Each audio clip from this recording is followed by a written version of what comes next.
Welcome. I'm joined here today by Lainey LaQuire,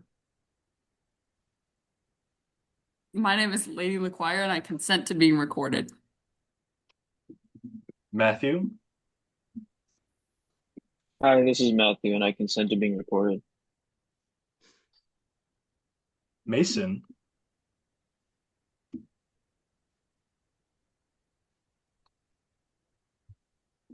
Johnny, Hi, this is Johnny, and I'm consent to be recorded. Susan, Hi, this is Susan, and I consent to be recorded. and Isaac. Hello, it's Isaac, and I consent to being recorded. And Amy. Hi, it's Amy Oetter, and I consent to being recorded. All right.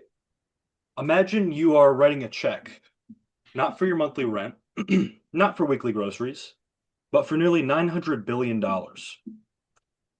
This is what the United States government did in 2026 for the military, almost like it was nothing.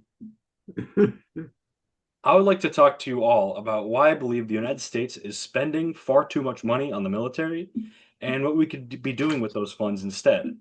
Funds that could be going directly to the American people. I'm a college student who has spent time researching this topic through government spending databases, military reports, and international health policy comparisons. And what I found was genuinely surprising. Today, I will walk you through the sheer scale of our military spending, how it compares to a fellow developed nation like France, and why I believe a reallocation of those funds could dramatically improve the lives of everyday Americans.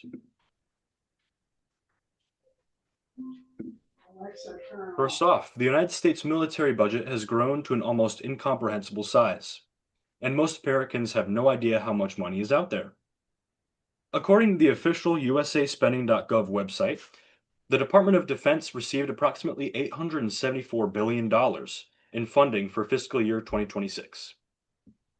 To put that into perspective, that is more than the next 10 countries spent on their militaries combined. This is not a new trend, however. This spending has been growing year after year, often with very little public debate about whether it is necessary or justified. A chart published by MIT's Security Studies program, which compares US defense spending to other countries in 2023, makes the disparity impossible to ignore. The United States accounts for roughly 40% of all military spending in the world. No other country even comes close. China, which ranks second, spends less than a third of what we spend, and we have a far smaller population. In my own informal audience survey conducted prior to the speech, I found that about 72.7% staunchly agreed that they were dissatisfied with how massive that number was. A majority of those answering the survey believe that maintaining a strong military for the US is generally important. However, the cost is exorbitantly high. Many are worried that this money is being misused, which is understandably concerning when considering the importance of the military budget. All right, now that you understand just how large our military budget is, let us look at what that money looks like when compared to a similar country handling its defense spending. France offers us a compelling model of what a developed nation can look like when it makes more balanced spending decisions between defense and the welfare of its own people. According to the official 2025 Key Figures report published directly by the French Ministry of the Army, France spent approximately 47 billion euros, about $53 billion, on its defense budget in 2025, dwarfed by the US's 900 billion. France is a nuclear power, a permanent member of the UN Security Council, and a major NATO ally. In other words, it is not a nation that ignores its responsibility to defend the nation. And yet, France manages to maintain a credible military at a fraction of what the United States spends, raising serious questions about where our money is going. So, what does France do with the money that is not pouring into defense?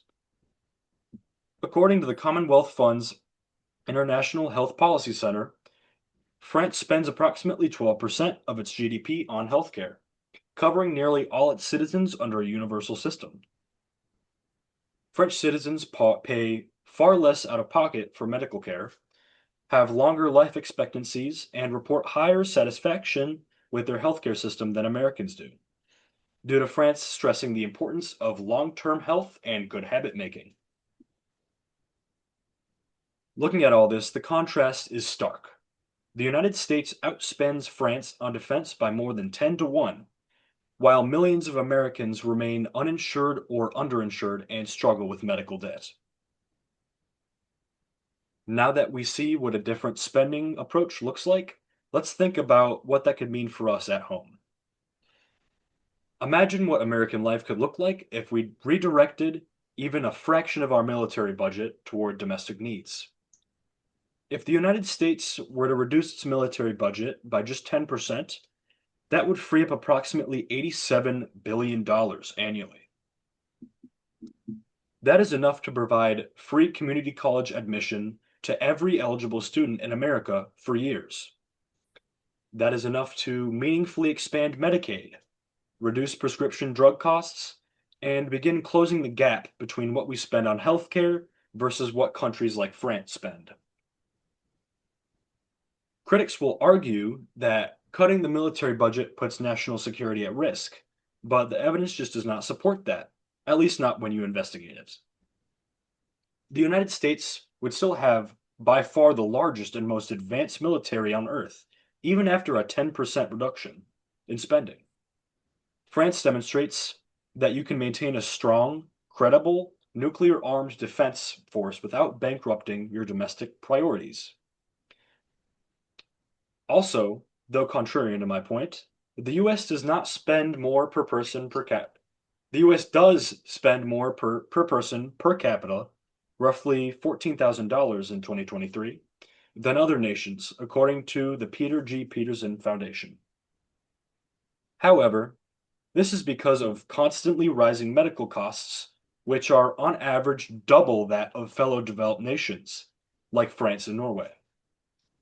If the US adjusted pharmaceutical prices to a normal, just level, we could very easily accelerate past other nations in terms of individual spending and, most importantly, satisfaction level.